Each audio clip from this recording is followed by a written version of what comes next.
Доброе утро, Стоп-Гейм! В эфире InFact.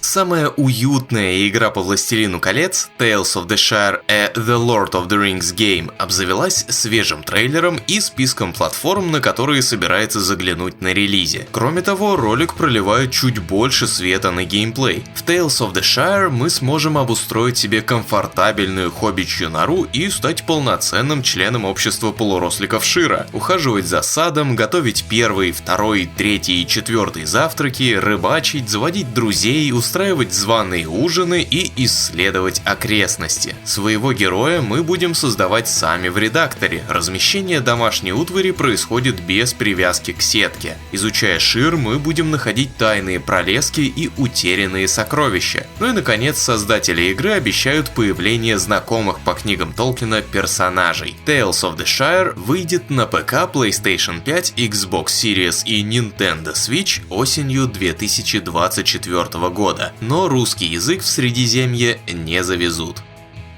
Seven Days to Die была одним из самых древних выживачей в современном понимании. Вот только в отличие от какой-нибудь DayZ, она так и не смогла вырваться из раннего доступа. Прошло больше 10 лет, и внезапно разработчики объявляют, что в июне вот этого нашего с вами текущего года состоится полноценный релиз версии 1.0. На раннедоступный билд навернут апдейт, обозначавшийся как Альфа 22. Все заявленные еще во время Kickstarter кампании 2013 года обещания будут исполнены. Правда, не сразу, а будут вводиться постепенно в последующих обновлениях. Помимо ПК, игра будет выпущена также на PS5 и Xbox Series. Владельцам версии для предыдущего поколения консолей разработчики постараются организовать скидку. Сами же старые версии с продаж снимут.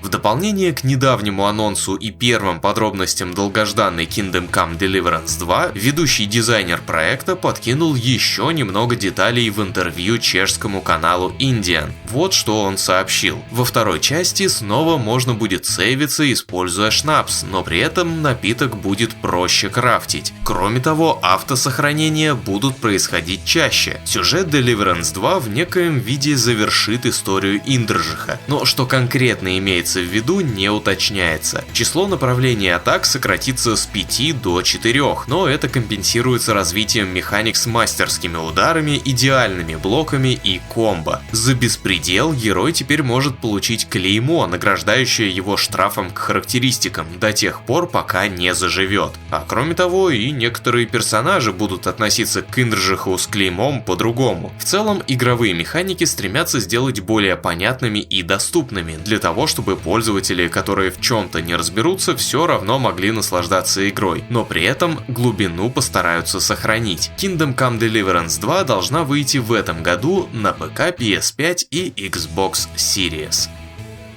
Новый биом Пепельные земли открыл свои врата для искателей приключений Вальхейма в открытом тестировании. По словам старшего разработчика, Пепельные земли бросят пользователям серьезный вызов. Этот регион выступает в качестве эндгейм контента. Попасть сюда можно только морем, соорудив крепкий драккар, способный миновать кипящие воды вокруг берегов вулканической долины. Однако и на суше нужно быть начеку. Падающие с неба обломки расплавленного камня поджигают деревянные постройки, а жуткие твари в 2 счета разберутся с бренной оболочкой вашего храброго викинга. Обновление также принесло с собой десятки новых единиц оружия, 3 набора брони, 10 новых существ, одно из которых можно приручить и превратить в маунта, куча новых объектов для строительства, апгрейды, материалы, еда, земля, новые локации, события, даже механики. В общем, есть над чем повтыкать. За стабильность тестируемого билда, правда, никто не ручается. Все ошибки и перекосы в балансе будут правиться по мере возможности. До полного завершения Вальхейм и выхода из раннего доступа остается совсем немного. Последний кусочек мозаики на карте сурового мира игры, заснеженный регион Дальнего Севера, завезут одновременно с полноценным релизом. Вот только когда этот полноценный релиз случится, не знает никто.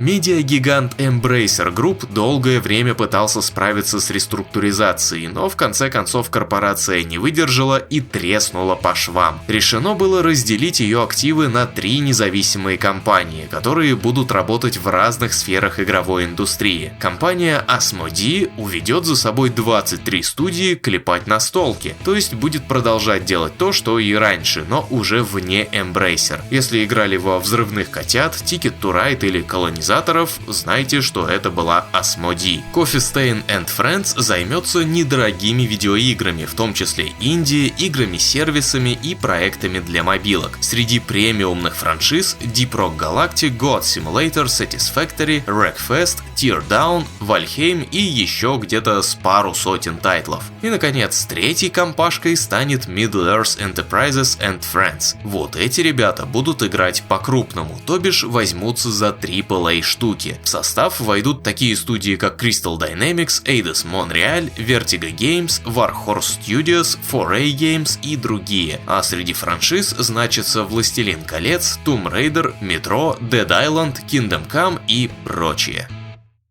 Первая игра из серии по мотивам сказок Старой Руси Романа Попсуева с подзаголовком «Бессмертный» продолжает потихоньку обрастать подробностями. Так, на днях разработчики рассказали о сражениях. Монстры в Бессмертном атакуют главную героиню в порядке живой очереди. Многие могут бить только будучи вблизи. Это место авторы называют первой позицией. В свою очередь и большая часть скиллов игрока также бьет по первой позиции врага. О том, что задумал противник, сигнализирует символы над его головой. Стрелка говорит о том, что монстр будет передвигаться, а меч намекает на желание супостата нанести удар в ближнем бою. И ежели он красный, значит атака будет совершена в следующий же ход. После того, как супостат на первой позиции будет устранен, его место займет соратник, стоящий позади него. Бессмертный сказки Старой Руси ворвется в ранний доступ где-то во втором квартале 2024 только на ПК.